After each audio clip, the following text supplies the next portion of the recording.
Dans cette nouvelle partie, nous aborderons les fichiers de configuration dans Kubernetes. Nous aborderons la syntaxe et le contenu des fichiers de configuration. Ils sont l'outil principal pour créer et configurer des composants dans les clusters Kubernetes. Si vous avez déjà vu de gros fichiers de configuration, cela peut sembler compliqué, mais en réalité, c'est une solution assez simple, intuitive et logiquement structurée. Une importante information à savoir est que tout fichier de configuration dans Kubernetes comporte trois parties. La première, les métadonnées, que l'on retrouve sous la clé metadata. C'est ici que se trouvent les métadonnées relatives aux composants que nous sommes en train de créer, tels que son nom ou encore ses labels. La deuxième partie du fichier comporte les spécifications que vous trouverez sous la clé nommée spec. Chaque composant aura des spécifications où vous mettrez essentiellement tous les types de configuration que vous voulez lui appliquer. Ces spécifications sont propres aux composants que nous sommes en train de créer. Ainsi, le déploiement aura ses propres spécifications qui ne s'appliqueront qu'au déploiement. Il en sera de même pour le service. La troisième partie est le statut. Il est géré et édité automatiquement par Kubernetes. La façon dont cela fonctionne est que Kubernetes compare toujours l'état désiré, exprimé dans les spécifications, et le statut du composant. Si ce statut et l'état désiré ne correspondent pas, alors Kubernetes sait qu'il y a une anomalie à corriger et va donc essayer de le faire. C'est la base de la fonction d'auto-guérison que Kubernetes fournit. On se retrouve dans VS Code où vous avez peut-être remarqué l'extension de ces deux fichiers. Le format du fichier de configuration est le format YAML. En général, il est assez simple à comprendre. Cependant, le YAML est très strict sur l'indentation. Par exemple, si vous avez une erreur d'indentation, votre fichier ne sera pas valide. Lorsque vous avez un fichier de configuration qui comporte de nombreuses lignes, un conseil que vous pouvez appliquer est d'utiliser un validateur YAML en ligne. Mais où sont stockés les fichiers de configuration? Une pratique habituelle consiste à stocker les fichiers de configuration avec votre code, puisque le déploiement et le service vont être appliqués à votre application. Généralement, ils feront partie de l'infrastructure globale en tant que concept de code. Nous pouvons aussi avoir un dépôt Git dédié aux fichiers de configuration. Pour créer des pods, nous allons créer un déploiement et il s'occupera du reste. Mais où est-ce que tout ça est défini dans les fichiers de configuration? Dans la partie spécification, spec d'un déploiement, il se trouve la clé template. Celle-ci comporte également ses propres métadonnées et ses spécifications. Il s'agit donc fondamentalement d'un fichier de configuration à l'intérieur d'un fichier de configuration. Les pods doivent par conséquent avoir leur propre configuration à l'intérieur du fichier de configuration des déploiements. C'est ainsi que tous les déploiements seront définis et ce sera le schéma directeur d'un pod répondant aux interrogations telles que sur quelle image doit-il être basé, sur quel port doit-il être utilisé et quel sera son nom. La connexion est établie à l'aide de labels et de sélecteurs. Comme vous le voyez dans la partie métadonnées, metadata, celle-ci contient des labels. La partie des spécifications contient des sélecteurs, sélecteurs en anglais.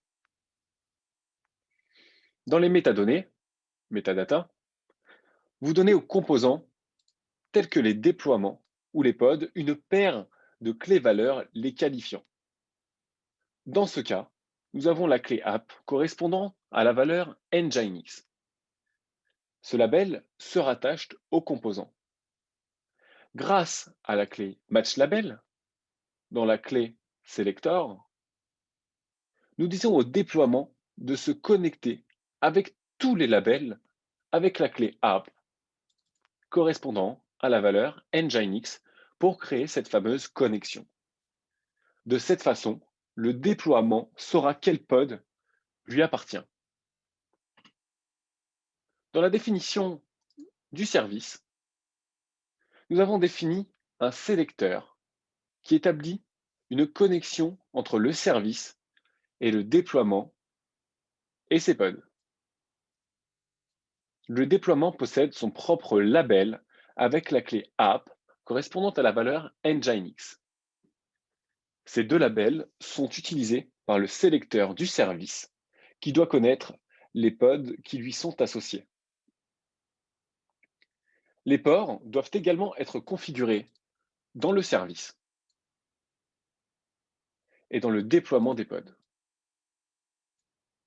Ainsi, le service a sa propre configuration de port et le conteneur à l'intérieur d'un pod gère également ses propres ports.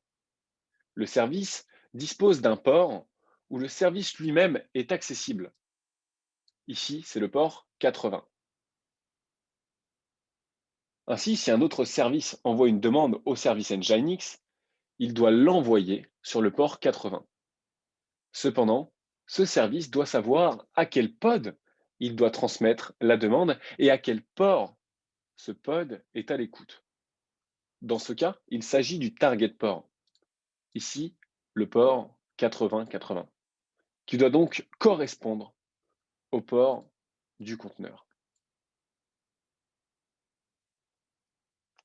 Après vous avoir présenté ces deux fichiers YAML, l'un pour le déploiement et l'autre pour le service, je vous propose de passer à une démonstration dans laquelle nous allons appliquer ces fichiers pour créer nos composants.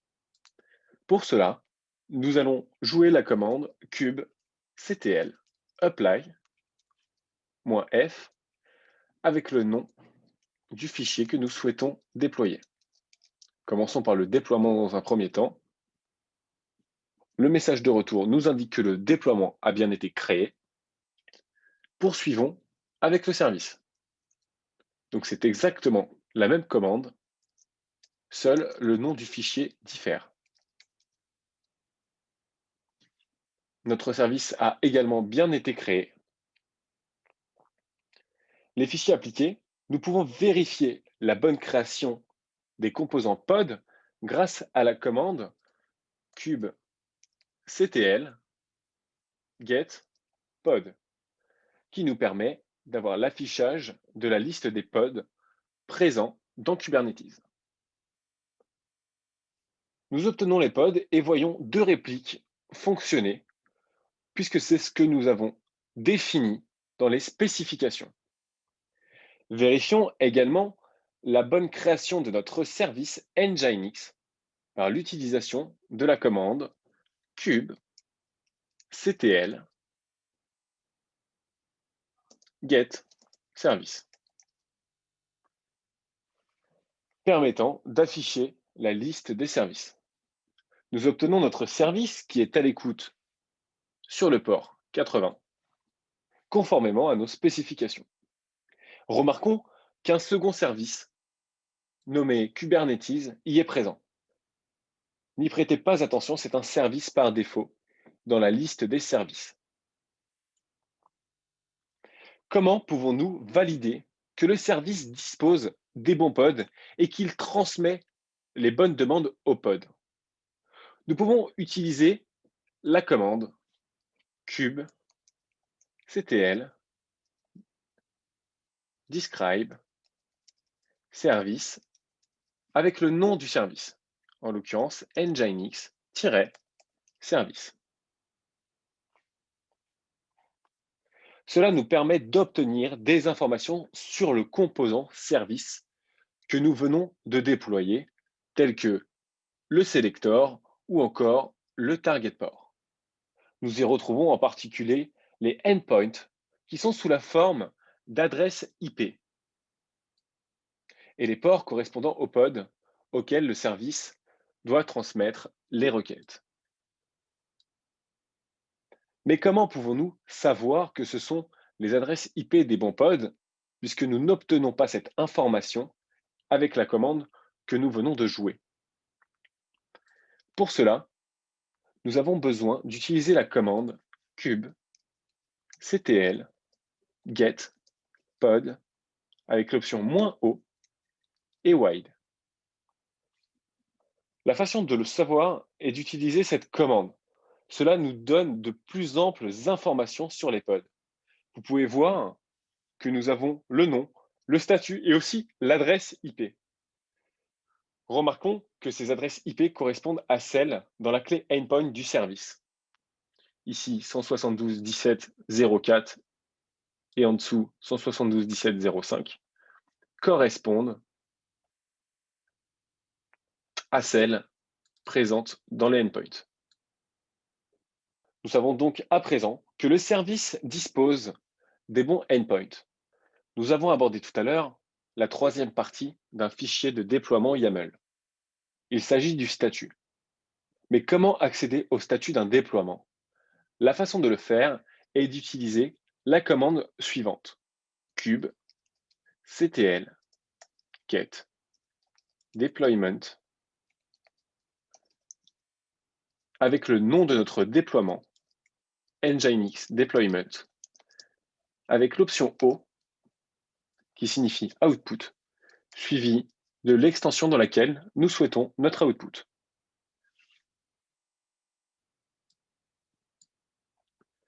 On a tout un tas d'informations. Ainsi, lorsque nous exécutons cette commande, nous obtenons la configuration résultante ou mise à jour de notre déploiement qui réside en fait dans le composant d'une maître etcd qui stocke le statut de l'ensemble du cluster, y compris de chaque composant. Le résultat de cette commande sera affiché dans la console, mais il est également possible de l'enregistrer dans un fichier en utilisant la commande suivante. En réalité, c'est exactement la même commande. Il suffit d'y ajouter ce chevron et le nom du fichier dans lequel vous souhaitez mettre votre output. My output file.yaml.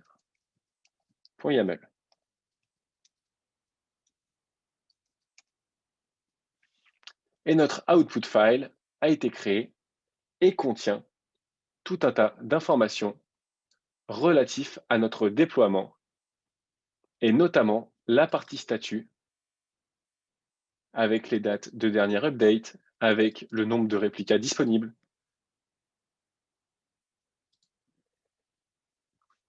Il est également possible de pouvoir supprimer un déploiement. Pour cela, il suffit d'utiliser la commande cube ctl delete -f et le nom du fichier de votre déploiement, en l'occurrence nginx-deployment.yaml. Le retour nous indique que le déploiement a bien été supprimé. Si nous souhaitons également faire la même chose pour le service, utilisons cette même commande avec le fichier relatif au service. Cube ctl delete -f nginx service.yaml. Voilà, c'est tout pour cette partie. Je vous remercie d'avoir suivi cette partie sur les fichiers de configuration qui vous servira tout au long de ce cours et je vous souhaite bonne continuation pour la prochaine partie.